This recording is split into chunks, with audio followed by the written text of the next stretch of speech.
Okay pa rin naman siya, oh. Mamula-mula. Okay. Eto. Oh, nasa level pa rin, nasa high level pa rin siya, oh. Oh, ulitin natin. Yun yung isang napansin ko rito sa additive oil na aking ginamit. Mamaya, i-reveal ko sa inyo kung ano tong ginamit ko na to. Napakaganda po.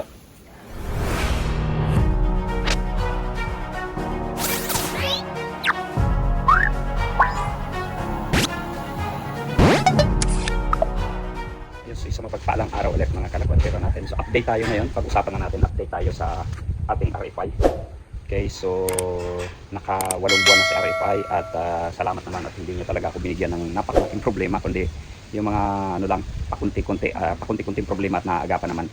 Ayun, kung hindi ka pa nakapag-subscribe, huwag mong kalimutan mag-subscribe sa aking channel at pindutin mo na rin yung notification bell para kapag meron tayong bagong video ay agad-agad ka manonotify. Yan ang ating pong video ngayon, motovlog at saka sa farming.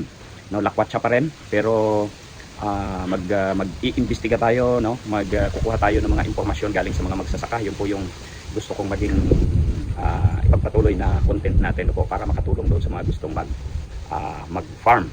Okay? So, sige. Ang gagawin ko ngayon, mag-change soil ako. Okay, ito yung aking RFI ngayon, si Blackie. Ayan, hindi pa napapaliguan si Blackie natin kasi malamig eh.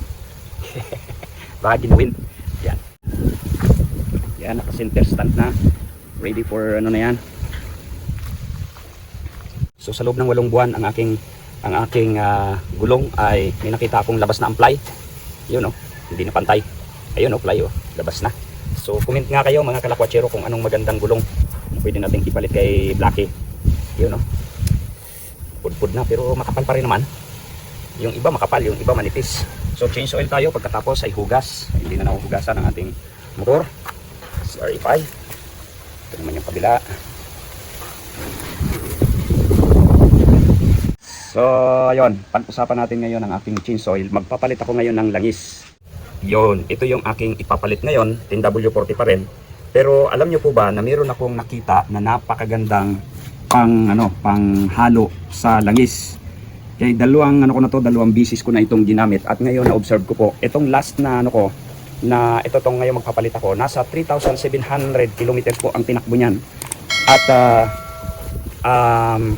dati ay isang buwan lang o 1,500 kilometers lang po ang ang takbo ko, nagpapalit na po ako ng langis. So ngayon sinubukan ko talaga siya ay 3,700. Gusto ko nga sana paabutin ng 4,000 kilometers. At ang isa na napansin ko sa aking hinalo ng langis ay hindi po siya natutuyo. No, wala po akong dagdag ng dagdag, di katulad dati na 500 kilometers lang, dagdag na naman ako ng dagdag na naman tayo ng langis dahil nagbabawas. Ang sabi nga po nung mekaniko no na ay ang mga scooter daw talagang nagbabawas ang langis. So kaya kailangan talaga i-double check natin lagi ang ating langis dahil hindi yan katulad ng mga ibang motor no na yung mga hindi scooter. Alam niyo na, okay? So na hindi siya nagbabawas, pero dito sa scooter natin, lahat daw po ng klase ng scooter, mapa-branded o hindi, talagang nagbabawas siya ng langis. Kaya dapat talaga i-double check nyo ang inyong langis. Kaya ako every 500 kilometers ang ginagawa ko, check ako ng langis. So yun nga, nagbabawas at nagdadagdag po ako ng 150 ml. 100 to 150 ml po ang aking dinadagdag. Minsan bago umabot yung 1,500 kilometers ay nakakatatlong dagdag po ako. Okay, so ngayon napansin ko dito sa panghuli kong change oil ay nung naglagay na nga ako ng panghalo sa langis, additive oil, ay yon, hindi po ako nagdagdag at lagi ko pa rin chine-check yung langis natin, nasa level pa rin po siya. Tingnan nyo ha. Tingnan natin.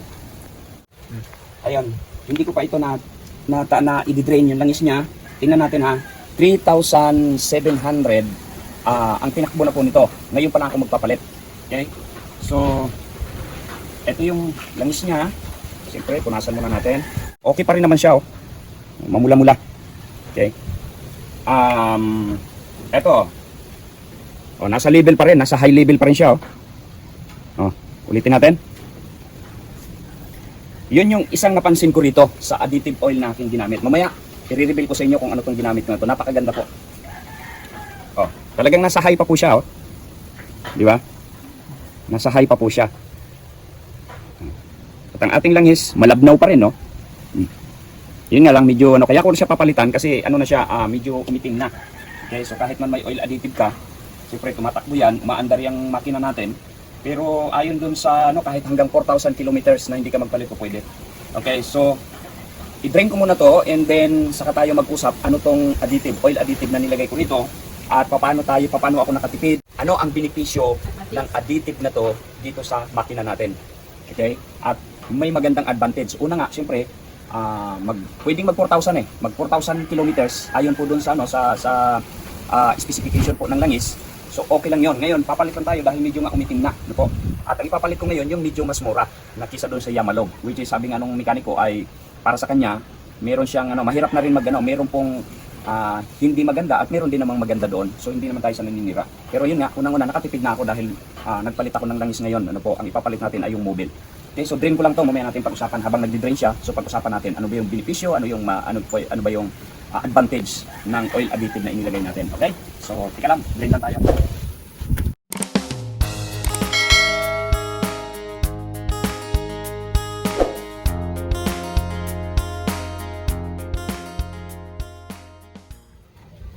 Ito yung huli kong gamit. Yan, Yamalog Blue Core. At 1 litro ng 1 litro yan. Okay. Bago ako mag-change oil ng 1,500, nauubos ko itong 1 litro ng ka-refill. So unang lagay siyempre 800 ml. Okay? So minsan nga nakakabili pa rin ako ng 1 litro ulit, no, para lang i-refill siya. Kulang pa yung 200 ml sa pagre-refill. So yan, no, kaya 1 litro na 1 litro ang binibili ko. Ngayon, dito nga sa takalin natin ngayon to. Ito na yung dami pa rin, no. Ito na yung ating langis na i-change oil. Okay, so medyo maitim na nga siya pero pwede pa, no. Ngayon pag-usapan natin ano ba yung gamit kong langis ngayon. Ito 'yon. No? Yan, ito na yung gagamitin natin, papalitan natin to. So mas mura, okay? Mas mura siya kung ikumpara dito sa Yamalog na dati nating gamit. So subukan ko tong mobile ngayon para medyo makatipid ng konti. Ano po? Titingnan natin kung alin ang kasama ang ating oil additive. So hayaan lang muna natin na ma-drain to. Okay, taas ko lang siyang konti. Madami pa din. Madami pa rin.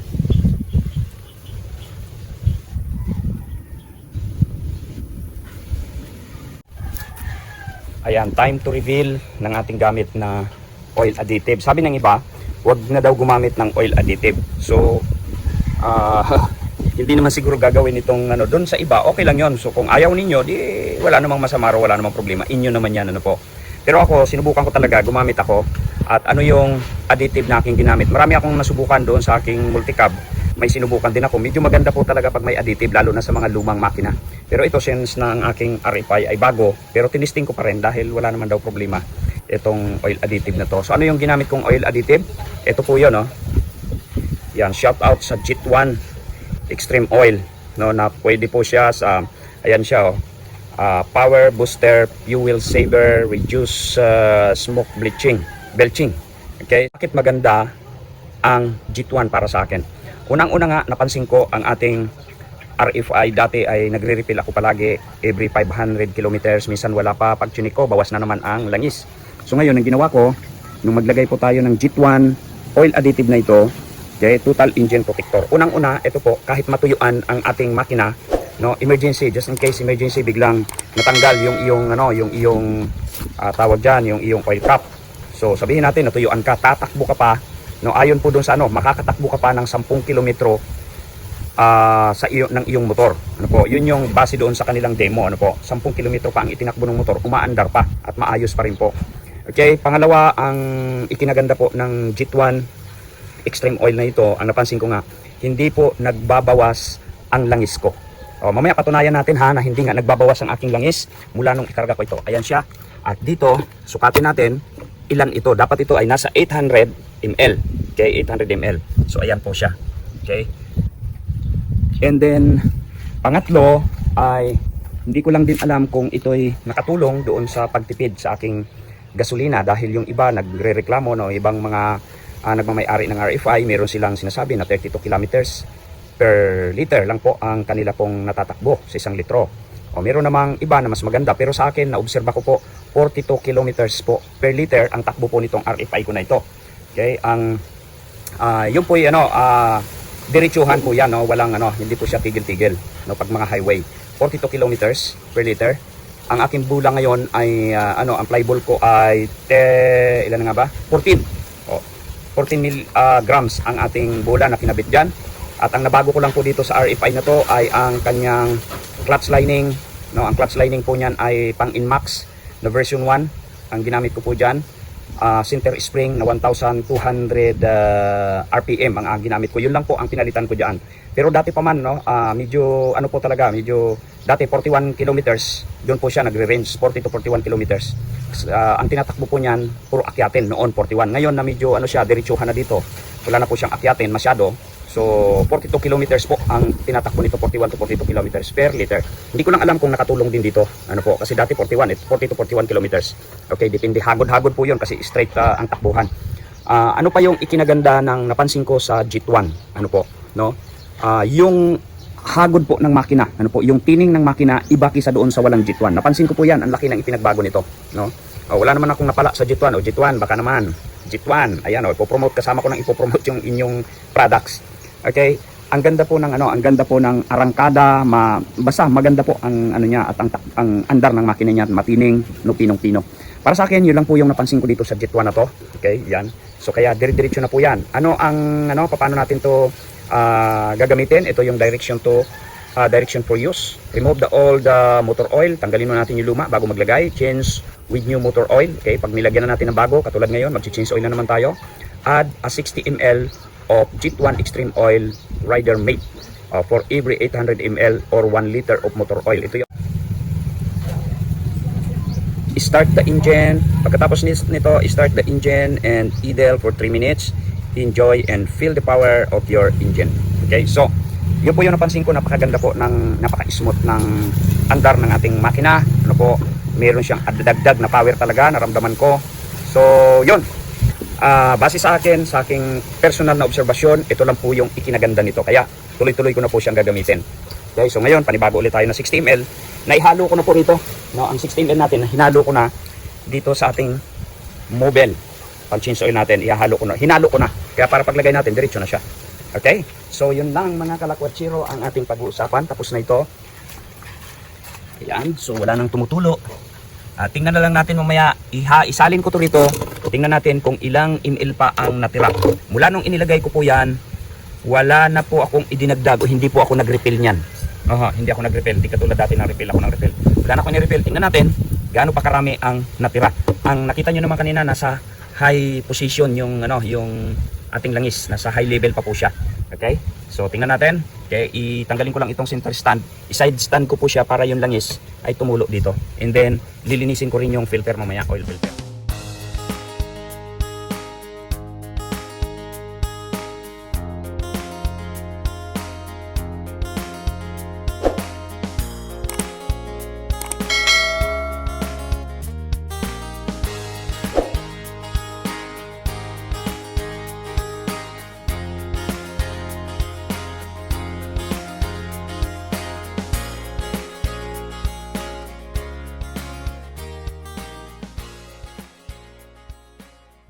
Tapos na po ang ating pag-drain ng langis. Nalinis ko na rin yung oil filter nito. At naisalin ko na rin yung ating langis. Ito yung niya so far. Isa pa pong nga palang maganda sa oil additive na JIT-1 na aking ginagamit ay hindi na po siya, kung umuusok na po yung sasakyan nyo, pagka ginamitan nyo po nito, halimbawa yung mga diesel, magiging minimal po ang usok ng inyong sasakyan kapag gamit po ninyo ang JIT-1. Hindi lamang po pang motor yon, pwede pong pang sasakyan, pang PUV, mga ganon. So ngayon, ito na yung ating langis na nakulikta. 800, may git pa. 800 ml, ito yung 800 ml dito. Ayan po yung label ng ating langis. Ayan dito pala, to. Ayan. So, mahigit pa po siya sa 800 ml. Isipin natin mula po nung inilagay ko yan, hindi po siya bumaba. 800 ml plus, yun, siguro yung 60. Kasi 60 ml po yung, yung ginamit natin na JIT-1 para sa ating, yan. Ito yung ating Spider 150.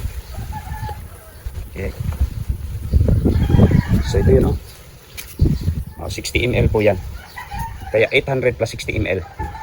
Hindi po talaga siya nagbawas. Okay, so ngayon, ito naman ngayon ang ating ilalagay dyan. Okay. Ito naman, ang ipapalit natin, mobile. Nailagay ko na po yung G2 na 60 ml dyan, i-mix na yan. Na mikos-mikos na. Okay, so 800 ml po yan. Okay, 800, ayan 800. Okay, so plus yung 60 ml na naidagdag natin. Okay, so kabit na ilagay na natin. Ayan, so ayan makita ninyo punong-puno yung ating 60 ml lang po ang idinagdag ko dyan, yung G1 oil additive na ginagamit ko. Ayan hindi ganyan, dapat hanggang dito lang yan eh. Hanggang dito, yan. Yung 800 ml niya hanggang dito. So may tawad, dapat hanggang dito lang, pero nakita ko pa na hanggang dito siya.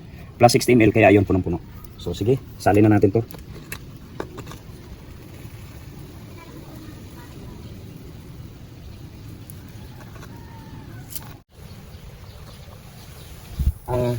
Ang mobile pala mga kalakwatsero, ang kulay ng mobile oil, ito parang ganito siya. Yung Yamalube ay blue. Yung ginagamit ko, blue core. Ito dilaw. Ayan, so naisalin na natin yung ating 800 ml na Mobile Supermoto. 1040 po ang ating gamit. Yan 1040. Okay. Sabi nila hindi na daw kailangan ang oil additive sa mga langis dahil meron na ng synthetic technology katulad niyan. Pero ako gumagamit pa rin po ako para protection po talaga sa ating makina. Ang ikinaganda nga unang-una ay makakatipid tayo. Ang sabi po ng tawag dito ng scientist po na gumawa nitong G1 ay 25% ang pwede mong itipid sa gas. Okay? Either diesel man yan or gasolina. Nakatipid tayo ng 25% and then gaganda ang hatak ng makina mo, motor man yan o hindi. Okay? At kung yan ay bumubuga na rin ng usok, no, matutulungan po ng G1 na linisin ang ating makina. Okay? And then yun nga napansin ko para sa aking personal na paggamit, hindi na po ako nagdagdag para sa aking scooter. Okay, sa RFI natin, hindi na po ako nagdagdag ng langis. Yun yung ikinaganda rito, hindi katulad nung nasigi ang dagdag. Sige ang dagdag ko. Dati na wala pang oil additive akong ginagamit. Okay, dagdag ng dagdag. Minsan kulang pa yung 1 litro para sa 1,500 bago po ako mag-change oil. O ngayon, check naman natin to ngayon. So, yun.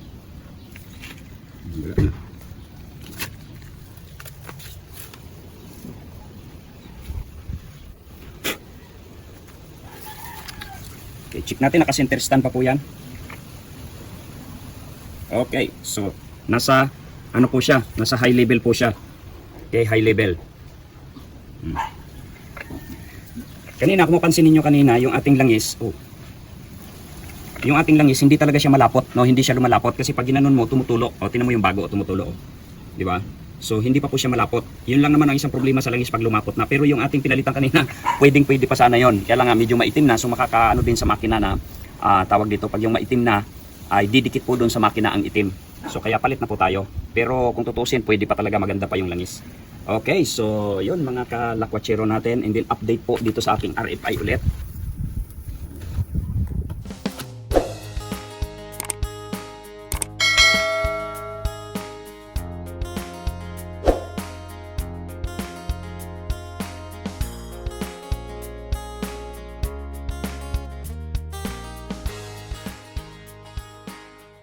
Yeah, pagkatapos nating linisin si Blackie ay itong panggilid naman ng ating lilinisin. So dahil medyo dragging na po siya. O linisin ko na lang, tingnan ko na rin kung kasi nung last na linis ko nito 2 weeks ago ay ang napansin ko yung kanyang belt. Nagpipis na, lumiit na siya. So titingnan ko ulit ngayon kung pwede pang gawa ng paraan. Pwede pang pagtiyagaan po. Wala pa naman siyang bitak-bitak. Pero yung kanyang imbis na malapad ay lumiit na ng ganyan, nakainan na yung mga gilid. Kaya mapapansin mo na talagang palitin na dapat yung belt. Okay, so ngayon linisin naman natin yung CVT nito, pang gilid nito. Okay, ako na rin po ang naglilinis o nagbabaklas ng sidings nito. Dahil sayang pa rin kung magbabayad ka ng 150, kung kaya naman natin, di gawin na lang natin. Okay, so ito naman ang gagawin natin ngayon. Para tingnan, palitan ang meron na akong nakareserva dyan na flyball. Hindi ko lang po inilagay nung nakaraan, gawa ng sabi ko pwede pa naman, maayos pa naman. So baka yun din yung ngayon, yun din yung problema ngayon. yung label natin. Okay?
Walang palag.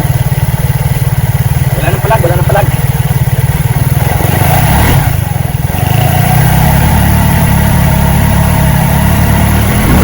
Oh. Ayos, ayos. Ayos. So, kabit na natin to. Balik ko na yung cover. Okay. Ayun, natapos na natin ang ating ginagawa sa ating RFI. Ayan, nakaparada na siya dito. Okay, nalinis na siya. At tinisting ko na rin. So pagkatapos po nating ma-change oil at malinis, ito yung kanyang andar ngayon. Testingin ko. Okay, ito yung change oil natin na gamit ang G1 additive oil. At ganyan po ang tunog niya ngayon.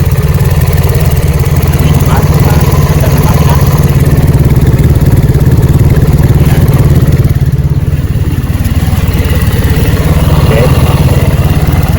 So basta't ang napansin ko rito, mas matining yung andar at mas ano po siya, mas mas malakas siya humapak.